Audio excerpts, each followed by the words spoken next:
हम आज प्रयागराज में गंगा यमुना तट पे बैठे हैं और हमारे साथ वृंदावन से आए हुए हैं, तो हम थोड़ी भगवत चर्चा करेंगे। महाराज जी, ये पहले तो हम तो ये मनुष्य चोला मिला है, तो मनुष्य चोला में क्या कर लेना चाहिए? आप सभी को राधे राधे, जय श्री कृष्णा। और भैया ने बड़ा अच्छा प्रश्न किया है कि मनुष्य जीवन में करना क्या चाहिए। देखिए, मनुष्य जीवन की सबसे बड़ी उपलब्धि है भगवत प्राप्ति।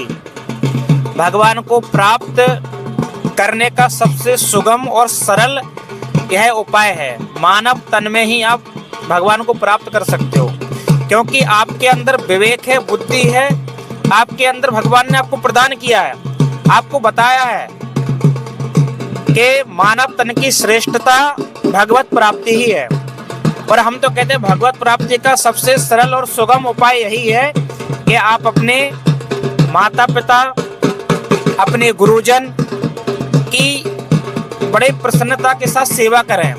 यदि उनका आशीर्वाद हमको प्राप्त हो गया तो निश्चित मान लेना कि आपको भगवत प्राप्ति होगी, अवश्य होगी। अवश्य भगवान आप पर कृपा किसी न किसी रूप में करेंगे।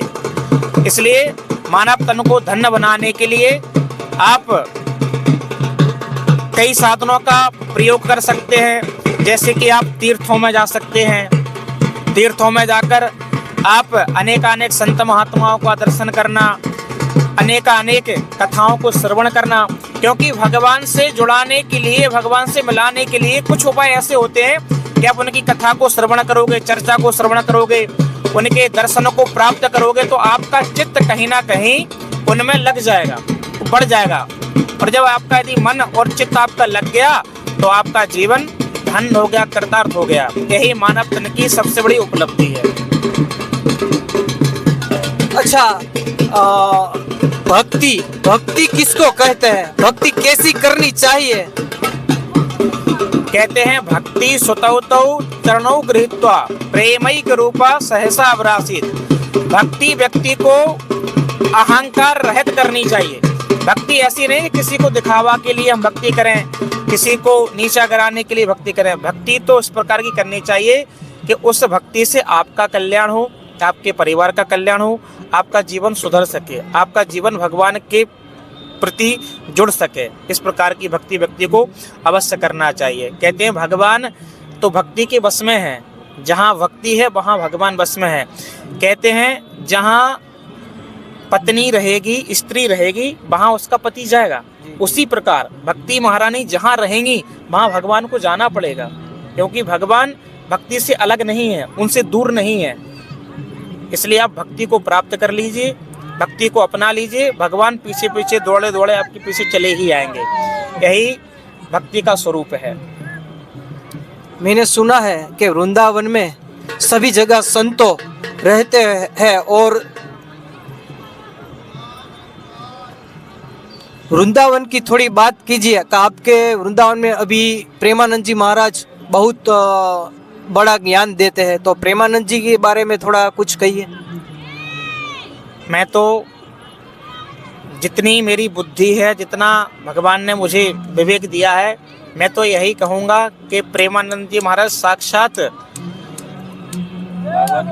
किसी ना किसी गोपी के रूप में है अवतरित हुए हैं। वो कोई साधारण संत नहीं है, साक्षात राधा रानी की कोई गोपी ही इस युग में, कलयुग के रूप में हम सबको प्राप्त हुई है। जो इतना सहजता, उनके अंदर इतना प्रेम है, इतना स्नेह है कि उनका दर्शन करने मात्र से व्यक्ति के अनेक प्रकार के जन्म जन्मांतरों के दुख नष्ट हो जाते हैं। ऐसा उनका तेज है, ऐसा उनका राधा रानी के प्रति प्रेम है, और बड़े अद्भुत है। और भैया हम और आप तो बड़े सौभाग्यशाली हैं कि इस घोर कलयुग में ऐसे परम पुनीत पावन संत महात्माओं का दर्शन करने का हम और आपको अवसर प्राप्त हुआ है। इसलिए तो भारत भूमि अखंड है, इसलिए तो भारत भूमि बड़ी पुण्य वाली है कि यहाँ आपको हर किसी का दर्शन होगा। तीर्थों का दर्शन होगा, मंदिरों का दर्शन होगा, संतों का दर्शन होगा, अनेक दिव्य महाभूतियों का आपको दर्शन होगा। ऐसे ही वृंदावन में हमारे प्रेमानंद जी महाराज, और वृंदावन तो भैया अद्भुत ही है। वृंदावन की लीला ना जानो गुण और चीला, वहाँ की लीला अपरंपार है। तो किसी ना किसी रूप में ठाकुर जी संत महात्माओं के रूप में अवतरित होकर इस धरातल में भक्ति की महिमा को बढ़ाने के लिए अवतरित होते रहते हैं। और ऐसा अद्भुत आप सभी लोग भी समय निकाल कर वृंदावन अवश्य है। राधे राधे। आपने संत की बात कही, तो संत की व्याख्या क्या है? संत किसे कहा जाता है? अभी समय में संत अभी लगाते ही है, ए संत ए वाले, ए संत। संत किसे कहते हैं आपकी भाषा में? देखिए, संत तो हर व्यक्ति हो सकता है। हर व्यक्ति के अंदर संत वाला वो भाव होना चाहिए। कहते हैं संत का अजात शत्रुवः शांता। संतों का कोई दुश्मन नहीं होता, उनका कोई सुहृद अपना नहीं। उनके लिए सारी इस ब्रह्मांड के जितनी भी चराचर के जितने भी जीव हैं, सबके प्रति उनकी करुणा है, सबके प्रति उनकी दया है। और जिस व्यक्ति के हृदय में करुणा है, जिस व्यक्ति के हृदय में दया है, वो व्यक्ति कहीं ना कहीं संत है। कहीं ना कहीं संत उसके अंदर वो भावना है। तो हम तो यही कहते हैं कि आप जितना प्रेम अपने बच्चे से करते हैं, उतना ही प्रेम आप संसार के लोगों से करने लगो, तो आपको माना जाएगा कि आप संत रूप में हैं आप। पर यही संत की, वही संत की तो अनेक उदाहरण, अनेक व्याख्या है, क्या कहा जाए। तो यही सब बातें हैं। हमारे दर्शक मित्रों को क्या संदेश देना चाहते हैं आप? हम तो यही कहेंगे कि भैया इस समय हम प्रयागराज कुंभ में आए हुए हैं और अपने आप को बड़े सौभाग्यशाली महसूस कर रहे हैं कि इस मानव तन को आज हमारा मानव तन श्रेष्ठ हो गया है, जो अनेक संत महात्माओं को हमें दर्शन प्राप्त हो रहा है।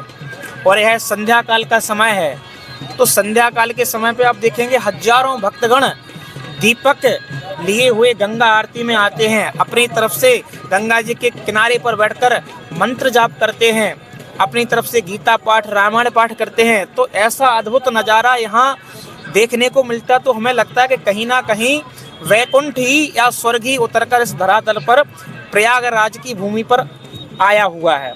यहाँ का दिव्य और अद्भुत नज़ारा, और हम बड़े भाग्यशाली के कुंभ में आने का हमें अवसर प्राप्त हुआ है।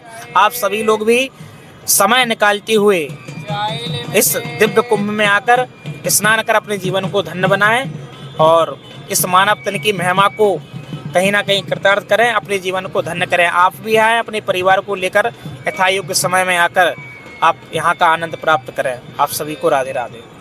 आपने हमारी संत प्रेमी चैनल में जुड़े, इसके लिए आपको बहुत बहुत धन्यवाद। दर्शक मित्रों, आइए कुंभ में आइए और पुण्य कमाइए। नए मैं अपडेट देता रहूँगा। संत प्रेमी चैनल, महेश कामोठी।